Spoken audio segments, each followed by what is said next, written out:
Hey, welcome to Texas Football Talk. I'm your host, Jeremy Lockerbie, once again joined by my brother Clint. In this episode, talking offensive line, fall camp preview. How you doing, brother?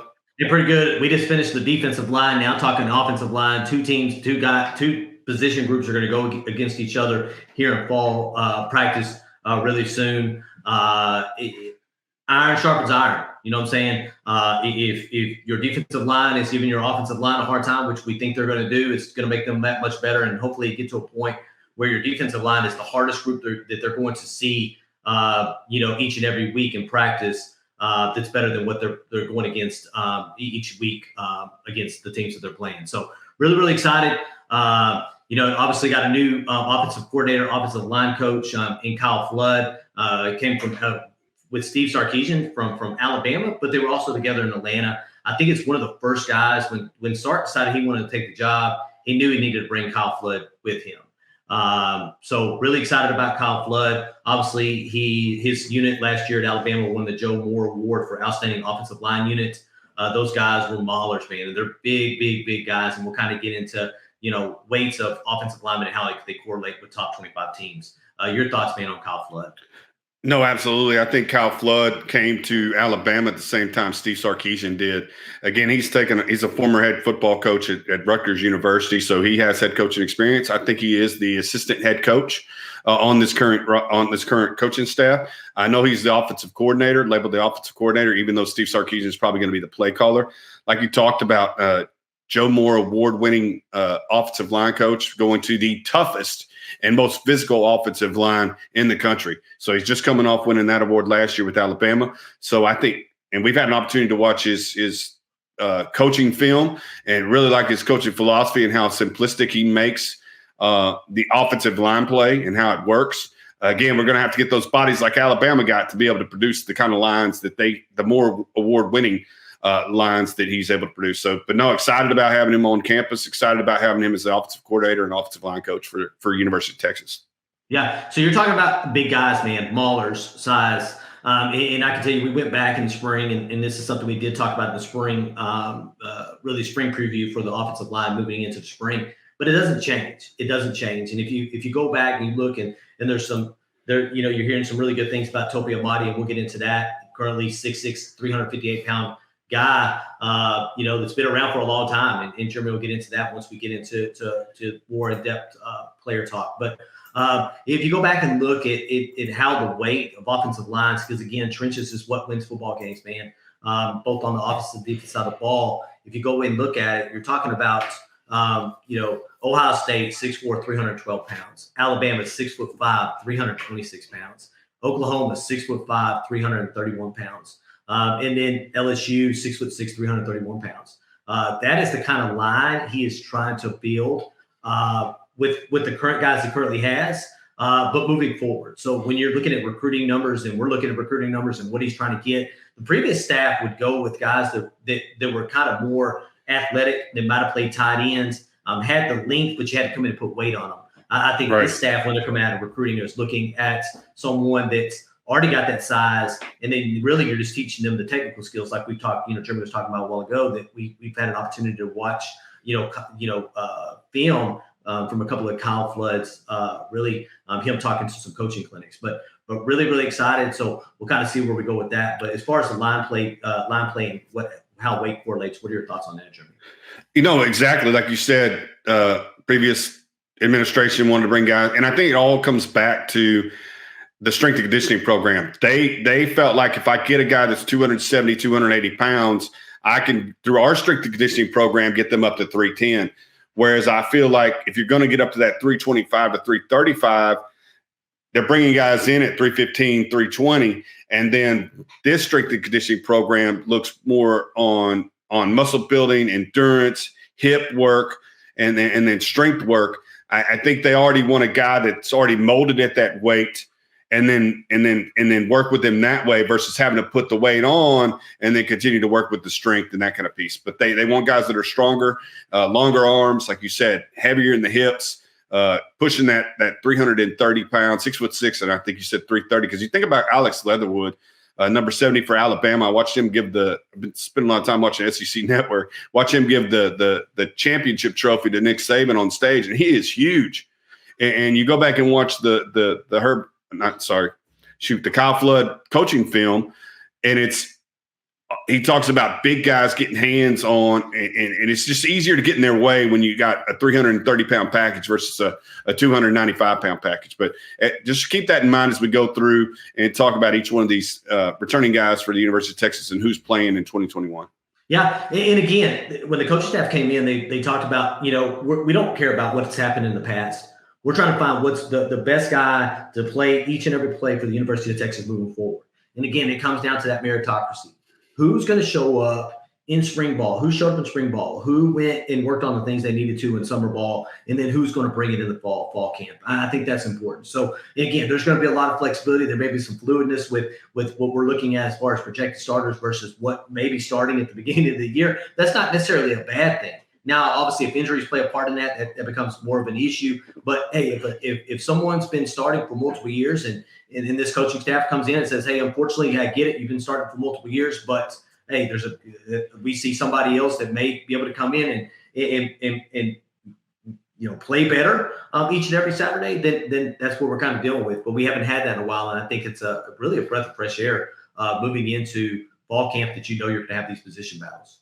Yeah, I'm excited about every single one of these position battles. Like you said, it's the best player will play, depending upon how they practice and perform in games. And if they're not cutting it, then the next guy gets an opportunity to come in, or you just get beat. Like you say, somebody's progressed from last year through spring to now fall, and they've taken your job because they've gotten stronger, faster, and they produce better.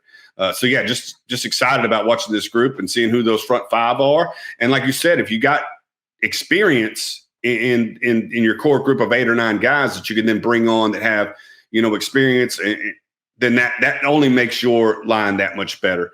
Again, you talk about iron sharpens iron, position against position, talking about offensive line and defensive line. Iron sharpens iron in practice is in the same position group as you see somebody getting better. Hopefully that pushes you to work a little harder, and you within the position group you can sharpen each other as well. Yeah. So I'll go ahead and let you start. We'll start with the center position. Yep. Perfect. Yeah. So when I started this, I worked for the center outside. So you're going to get, Jacob Majors, and then we're going to work the left side of the line as we field projected starters, and then the right side of the line projected starters, and then who we feel are key reserves or possible guys that could compete for starting positions. Talking about Jake Majors, number 65, 6'3", 300-pound, redshirt freshman, 4-star out of Prosper, Texas, which is just north of Dallas. He was an Under Armour All-American in the 2020 season. Played in 3 games, and he started 2. And I don't think it's any coincidence. The 2 games he started, we put up 69 points against Kansas State, and then you saw what we were able to do against Colorado.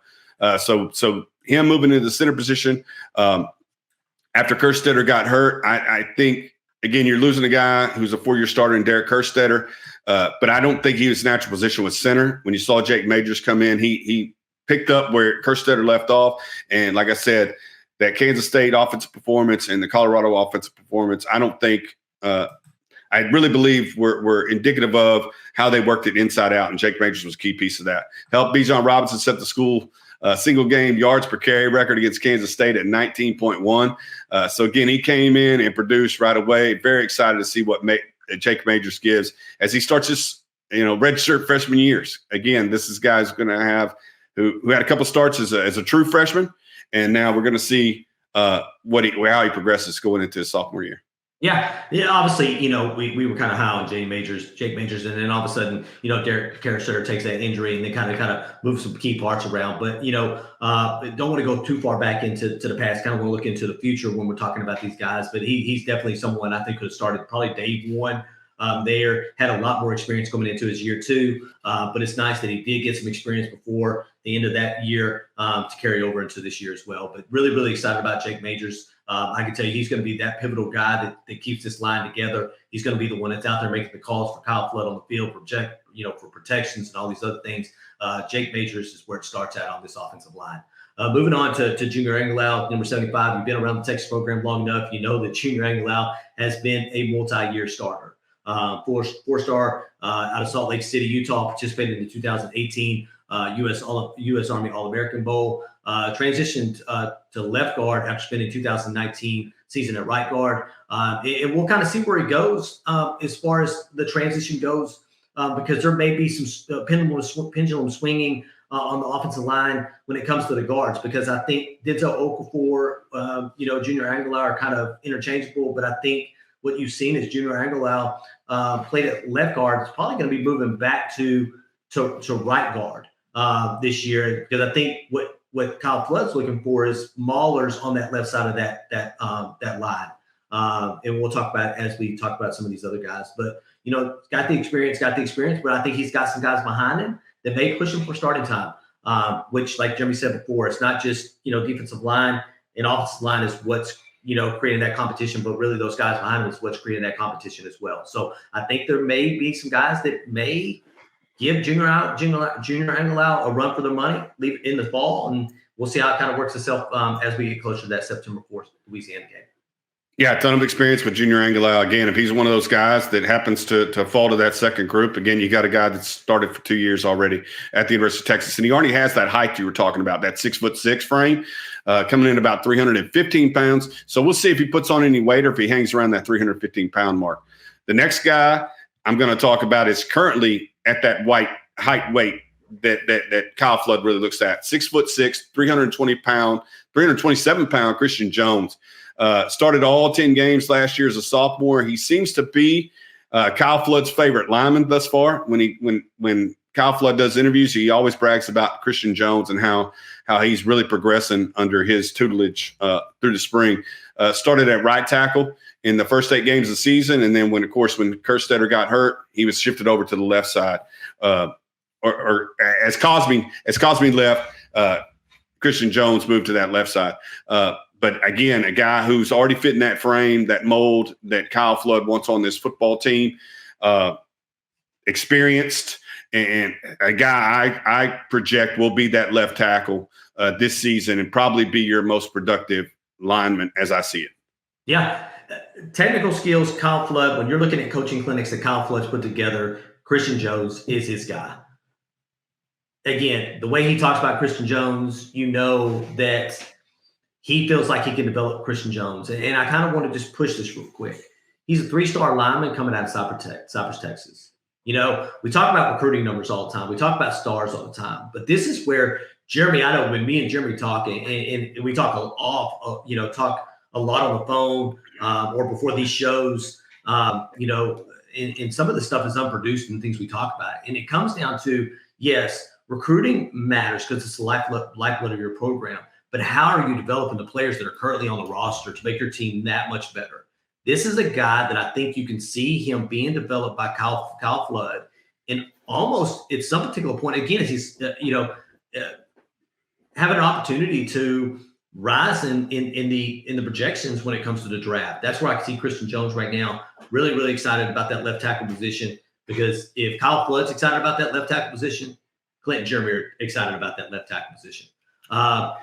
Go ahead, Jeremy. Real quick before you transition on to Denzel Okafor, is that player evaluation piece. You just talked about it. Is the player, yes, he may have been a 3-star, but the player evaluation told him that somebody that he could start at the University of Texas. Yeah. And now it's about the player development piece. So again, like you say, 3-star to 5-star. What do you see as a position coach, as a recruiter, or as a staff or a player development player personnel department that says, hey, this guy can I believe if we brought him to our program, could compete regardless of his star level? And then do we have the ability to develop him if the recruiting, because recruiting services miss all the time. Again, in our last video, the defensive line, we talked about Ben Davis being a top 10 player in the country, but his production doesn't match that. So again, 5-stars can come to campuses and not produce or be shuffled back, and 3-stars like him and Derek Kerstetter can come to campus and be multi-year starters who, again, Sam Cosme was a similar situation, was a 3-year starter or a 3-star lineman coming out of Atascocita who played from the moment that he came on campus and now has been drafted in the NFL. So, yeah, exactly. Player evaluation and player development. Next 2 guys we're going to talk about have 11 years of experience on the offensive line, or not 11 years of experience, but have been around for a total combined 11 years. One of those, we'll go ahead and start with Denzel Okafor, number 78, 6'4", 314-pound senior. He's a 6th-year offensive lineman who's entering his additional year of eligibility. Has played in 48 career games with 14 starts. 4-star lineman out of Louisville, Texas. Played in the 2016 Semper Fidelis All-American Bowl. I think Kyle Flood wants this gentleman to be next to Christian Jones on that line for a reason. I think he sees these two guys as his maulers. I think Denzel Okafor just had to find, I think he had to get a coach that found the best position for him. And I think that Kyle Flood's brought that to him. I think Denzel Okafor is going to be your left guard moving into the season. And I think that Kyle Flood really feels good about where he is right now. But again, some of these are fluid. You got guys that come in during fall camp, they start pushing for positions and somebody could get pushed out. But definitely excited about Denzel Okafor because I think he's one of those guys that's been around the program for a long time, and you just really hadn't seen the production from him from a 4-star standpoint and being, obviously recruited. Hell, I don't know. I'd have to go back and look at the offensive line coach in 2016 to see who he was recruited by. I want to say probably Joe Wickline, if I'm pretty close. I'm just guessing there, but that's a lot of offensive line coaches, a lot of offensive coordinators that Denzel Okafor has seen on the 48. Him and Tope Amadi, both were part of that, I believe, 16 class. Crazy. Like you said, taking advantage of that year of eligibility. The next guy I'm going to talk about did the similar thing. He's a fifth-year offensive lineman who's entering his additional year of eligibility with 37 starts, played in 46 games. Derek Kerstetter has the 3-star out of San Antonio. Again, he's played at every position I want to say across the offensive line. He was the starting center last year. I think he's going back to what he does best. I think there was a time when Derek Kerstetter was rated as the number 1 pass blocking tackle in the conference, and he's going back to do just that at that left tackle position. So I think moving Jacob Majors to center, pushing Derek Kerstetter back out the tackle is probably what's best for this line. Again, a guy that was a 3-star recruit, again, Italian evaluation, led him to the 40 acres. He started just about every game since. A ton of experience over on that right side, as I see it, for this football season. Your thoughts on Kerstetter? Yeah, just a nasty ankle injury, at the end of the year. It's nice to see him come back. It's nice that he was able to really, I think, it was crazy because me and you went to the spring game and he was padded up. Is that Derek Kerstetter in pads?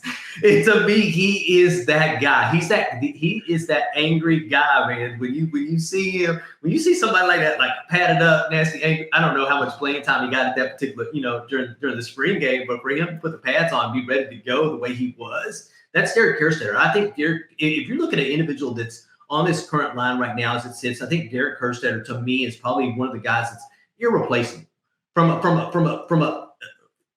football player standpoint. Meaning that he's going to come and he's going to show up to practice each and every day, and he's going to give you all he's got. But I think it comes down to his flexibility. Like you said, he can play damn near every position on that line, from left tackle to right tackle to both guard positions and center.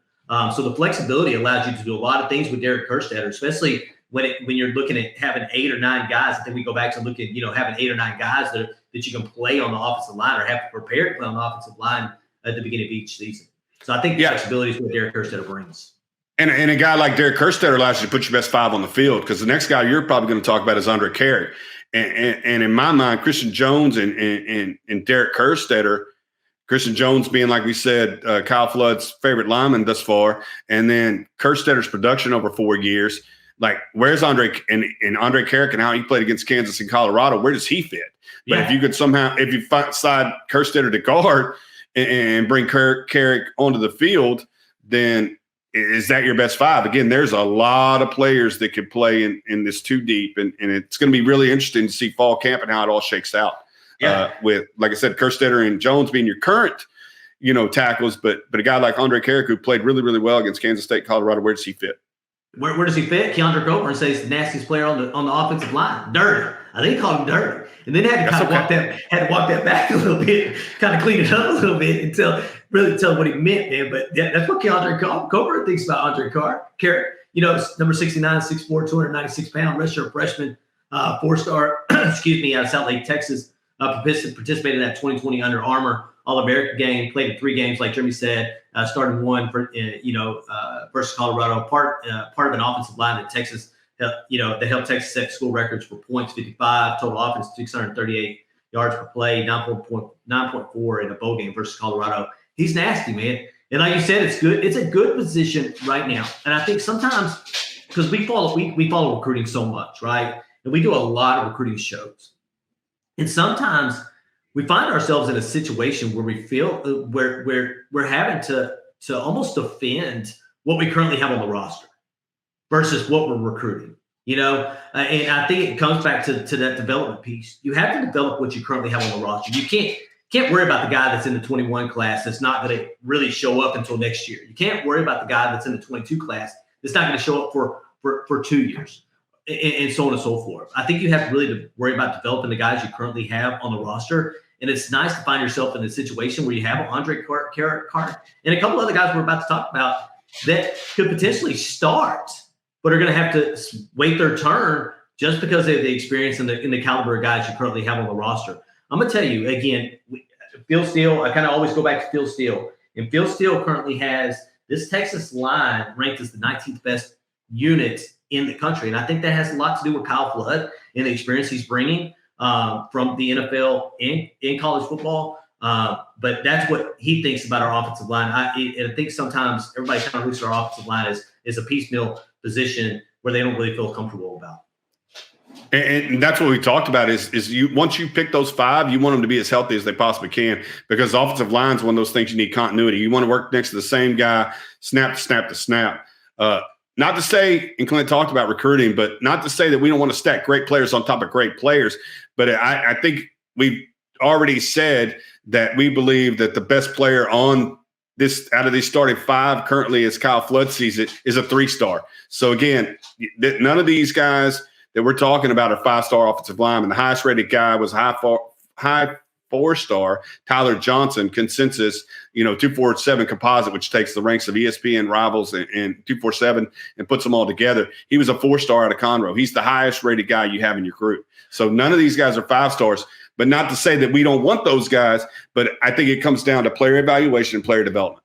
I just want to run through a number real quick before you move on to Isaiah Hookfan, Jeremy. And it's, again, we've talked about the experiences there and guys that have obviously been on the 40 acres. A couple of them been there for 5 years, whatever the case may be. But you're talking about Jake Majors as a redshirt freshman. You're talking about Junior Angela, who still could come back for his senior year. That's currently a junior. Christian Jones, the same thing. You have potential. And to me, the development of Kyle Flood, it'd be crazy to see some of these guys not come back, right? And then you have Andre Kirk, that's a redshirt freshman. Isaiah Hookfan, who's a sophomore. Tyler Johnson, who's a sophomore. So you have guys with multiple years of eligibility still left that are probably, when you're looking at it, in that first and second team on the offensive line. So I think that the talent and the experience you're going to be able to bring back, not next year, but the year after that, is still there. Yeah, you definitely need to handle yourself on the recruiting trail and get these guys to come in. But I don't think all is lost with what's currently on the roster. And there's a bunch of guys we didn't name that, in Hayden Connor and, Logan Parr, and the list goes on and on and on. Jalen Garth and Max Merrill. And that aren't even on the list that we're talking about today. So I just kind of wanted to bring that up. I didn't mean to really get on a soapbox there talking about Andre Clark, but just realize what you currently have on the 40 acres. And it's deep. It's deep. It's very, very deep. So yeah, and I'm going to talk about what I feel is probably the most athletic guy, Isaiah Hookfan, number 73, 6'5", 300 pounds. Like Clint said, he's a sophomore, 4-star from Sugar Land, a second-year offensive lineman that only played in 1 game last year.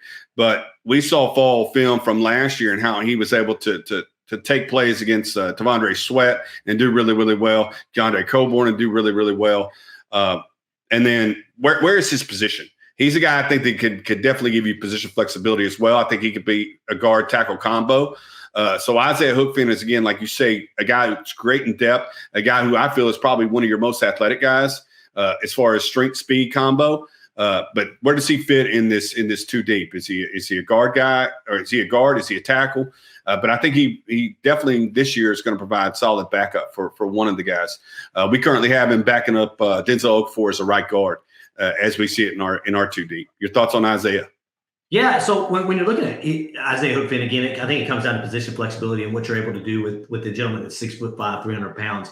But I think you're also going to see some weight that's probably going to put on him if you're looking at what Kyle Flood's trying to do in the future with the offensive line. So again, when you're moving from a conference like the Big 12 and going to the SEC, you need a gentleman that's 300 pounds to probably be somewhere upwards between 315 and 330 pounds, especially if they're playing at that right guard or left guard position. That's where you kind of want that weight to put on there. But again, the position flexibility that Isaiah Hookfan to play either left tackle or right tackle or right guard or left guard. I think that's where you're going to see it. But again, I think he's one of these guys that's going to be pushing for playing time, that's creating that competition, that's going to say, hey, if you take a play off, I'm coming for you. Because I think last year there was a chance. I think actually coming into spring, I think there was a lot of talk about Isaiah Hookfan being a starter. And I think if you take a play off, Isaiah Hookfan is probably going to be one of the first guys that's going to replace you as one of those second team guys. Right. And let me go back to what you just talked about. That adding 20 to 30 pounds to Isaiah Hookfan's frame, I don't think limits his athletic ability. I don't think it makes him slower. I don't think it makes him less agile.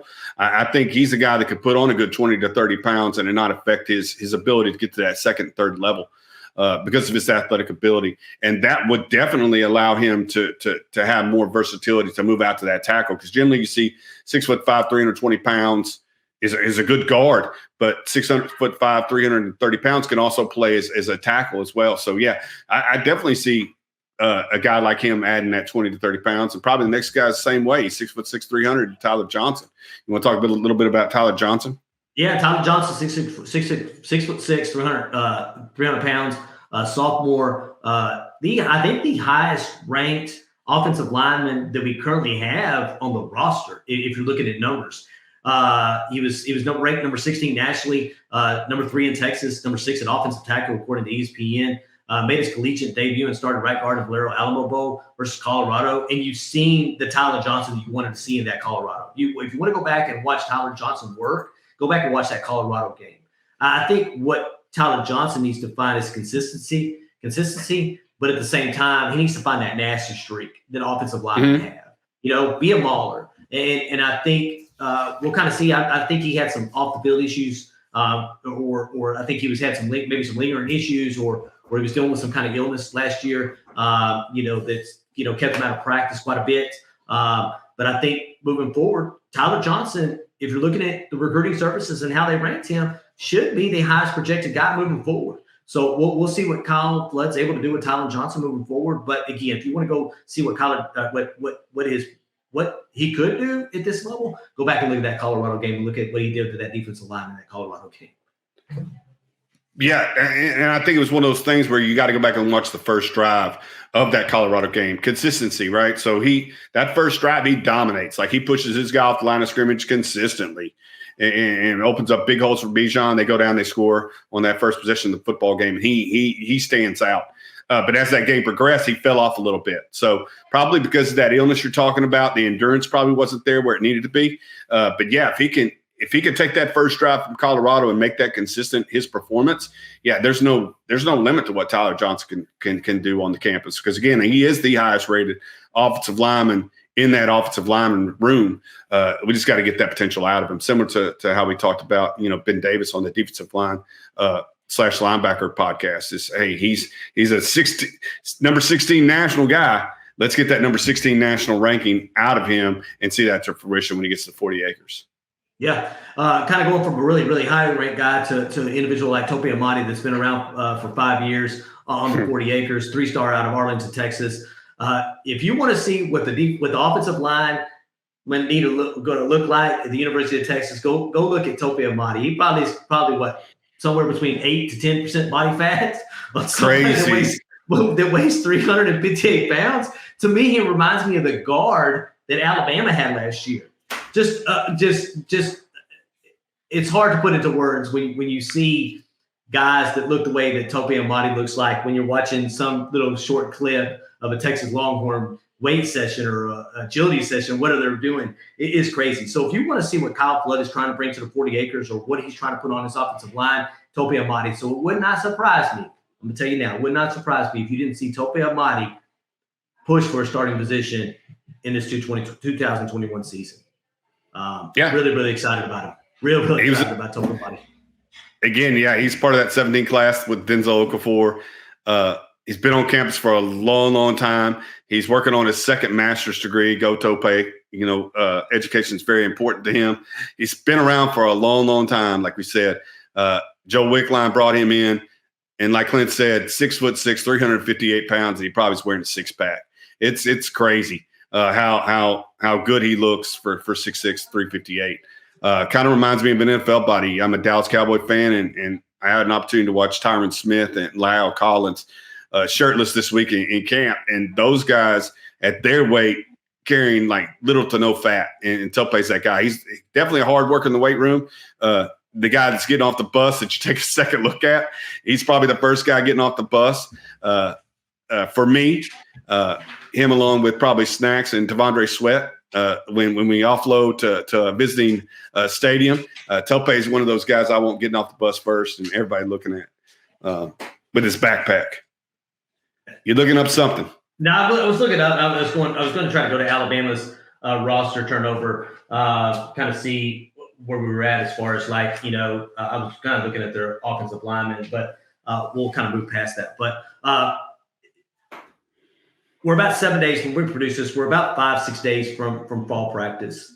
Entering fall practice, we kind of have an idea who's going to start on that line, how we projected at this particular point, and then some of the guys that may be pushing for playing time. As we exit fall camp, going to that September 4th game against Louisiana, what do you want to see?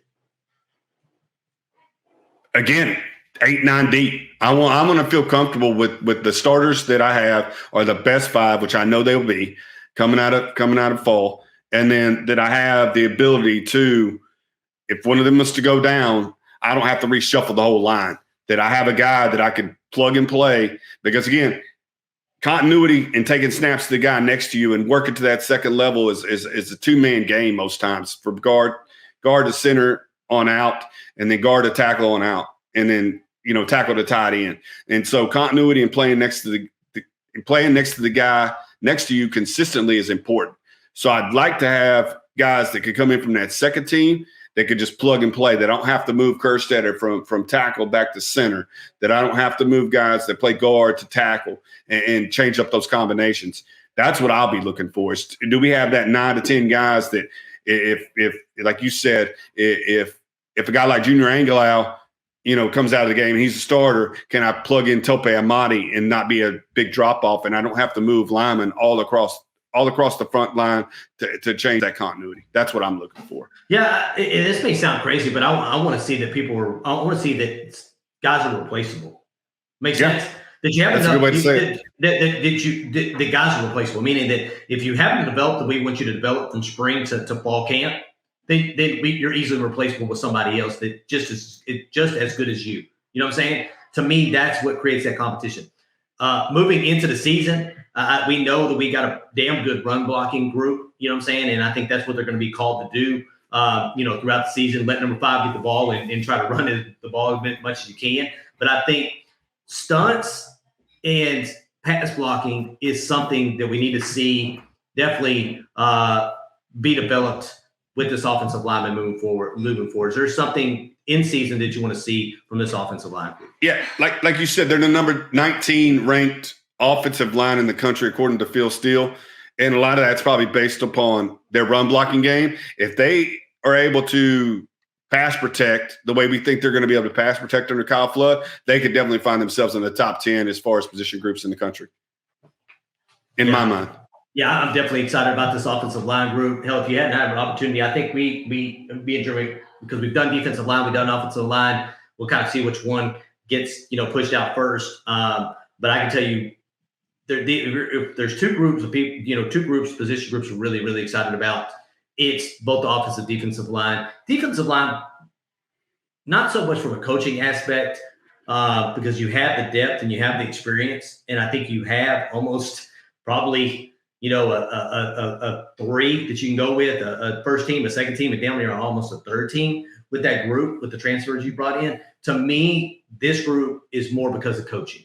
I think you have the talent there. I think you have the guys on the 40 acres to be really good. But I think Kyle Flood and what he's been able to do as an offensive line coach, it speaks for itself. And I'm really excited to see what he does with this group moving forward. Really, really excited. Yeah. Wholeheartedly agree. Let's get it on.